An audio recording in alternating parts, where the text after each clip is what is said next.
I was recently on Facebook, as you do, and as part of this scrolling session, I was on a Facebook group. There was a really popular post. This idea was brilliant. I want to give full credit to this individual, but because this is a platform and I tried to share some exciting ideas, I want to share this with hopefully a bit of a wider audience, and hopefully one person out there will find this interesting. The idea was essentially tic tac toe, or noughts and crosses as some people call it. What we'll do is kind of create one side that has the questions and then the other side is the answers. Let me show you. So this was essentially what I made. I'm obviously putting pink there for safeguarding, but the questions are on this side. This is based on the text, the highwayman.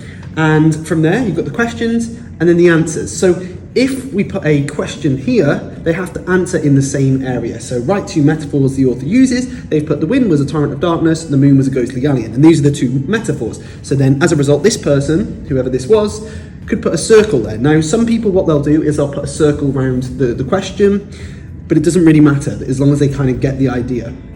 From there, the next person is then the X's, so they'll choose the next location. What can happen is that people can get things wrong, as you've seen here, and they've independently / peer marked, because what they need to do is have the answers somewhere. So what I did was have the answers on the other side. Now, obviously, they're not going to cheat because they're against one another and they'll be soon quick to dob each other in. But the answers are on the other side and they'll check it. Now, if they get it wrong, then they'll put pink there. Now, what I said to my class today on reflection might have been not the best idea. I said that the point would then go to the other person. I think what you could do is perhaps extend this and have some like bonus questions where they can pull a card or something that has another question, and then they can answer it based on that. But this was honestly brilliant, and the children absolutely loved it. You can see that the children had an opportunity to answer a range of different questions. It went really well. Now, because I tried to make this a full lesson, that was quite quick. As soon as we kind of modelled how to answer a few questions and how to do things like that, the lesson went quite quickly. One problem that I did face on reflection is that some of the children didn't get a chance to answer lots of questions because children can not be brilliant at tic-tac-toe. Some people managed to finish tic-tac-toe by answering like 3 or 4 questions. So that kind of only gave them a chance to answer that many questions as part of the lesson. So they also were able to peer mark, which was great. But what we did to extend it from there is then give them a blank one. Let me show you. So the blank one is here. And as you can see, that's a space for them to do the writing. They can then swap with someone and then put the answers on this side. That's great because then they're thinking about how to write questions. One thing I would improve from my lesson is I just left that as an example. I would put question stems for the different types of questions, whether it's inference, comprehension, language, you get the idea.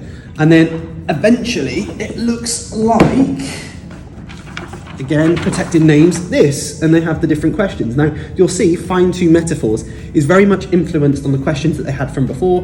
There were some great questions. Who illustrated the poem? Was it day or was it night? So just somewhat simple, but then there are some perhaps that are a little bit more challenging. Explain how she rode her horse in the night sky. So this is great. It's given a chance to really think about what those answers would be already. And again, yeah, it gives them that kind of deeper thinking. So that's year 6. I think pretty much any year group really. Maybe it might be a bit challenging to explain the game initially to the younger children, but I think it would be something that, yeah, children would kind of engage. It was great for, like I said, collaboration, bit of fun, and they really did truly enjoy it. So I've just spoken to a colleague about this and they've generated lots of really good ideas, so thank you, colleague, for this. Another way you could do it is having a start point there and end point there, and it's like a maze, but obviously the quickest way to get from the start to finish is just to go 1, 2, 3. So these could be the hardest questions, or go 1, 2, 3, 4, 5, and these are slightly easier. That would be a really interesting way to do it. Another way is to have numbers on the different questions. So you might have like a 1-point question and a 2-point question, and that way they add up those points too. So yeah, potential for that, some decent ideas there. That's how I'd do it differently. Another way I'd do it differently is having some hints for the different questions too. Potentially rather than just having the answers at the back. But there's lots of different ideas there for you to kind of go away and think of. I hope this is an idea that someone can take away and try with their class immediately. Definitely something that I'll be trying again in the future. We shrank this down and stuck it in books once it had been finished, and kind of put it in books that way. Obviously, it depends on what your school is like. I just needed a little bit more evidence for my reading. We've not put a lot of evidence in books recently, but that's how we've done it our way. Hopefully this makes sense, and if you enjoyed the video, like it. That's always really appreciated. If you want to see more little videos like this, make sure you kind of drop in the comments. This is different to what I normally make, and if you want to then see those videos afterwards, make sure you subscribe to the channel too. So yeah, appreciate it. As always, see you in the next one. I'm out.